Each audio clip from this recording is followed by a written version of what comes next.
Hello, আসসালামু আলাইকুম guys. তো আমি আজকে নিয়েছি একটা বালাম। তো আমরা মাটির তলে রাখবো খুঁজা 3 দিন পরে আমি আবার আবো। তো দেখি 3 দিন পরে কি হয় এই আমটার। তো আমটা দেখি কি হয়। তো লেটস গো। তো দেখেন আমি গাঁথা খুঁড়তাছি। তো ওই যে দেখেন আমি খুঁড়তাছি এটা। তো আমি কিন্তু খুঁড়তাছি, এই যে দেখেন আমার কিন্তু ক্ষুধা শেষ করাই। তো দেখেন আমি কিন্তু নামটা ডালতাছি, এই যে বালাম কিন্তু, এই যে বালামটা আমি কিন্তু এখানে ডালতাছি।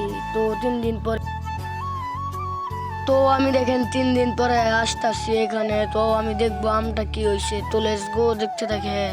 তো দেখেন আমি নামটা তুলতাছি, এই যে দেখেন আমি কিন্তু তুলতাছি। আমটা অনেক খারাপ হয়ে গেছে। তো আমি তুলতাছি, দেখেন আমরা কিন্তু আমি তুলতাছি। এই দেখেন আমি নামটা তুলছি, একটু খালি ফাইটটা মাইটা গেছে, যে একটু কালো টালো হয়ে গেছে। এই যে দেখেন একটু কিন্তু ফাইটা টাইটা গেছে, কিছু হয় নাই এমনি। তো গাইস তোমাদেরকে আমি যে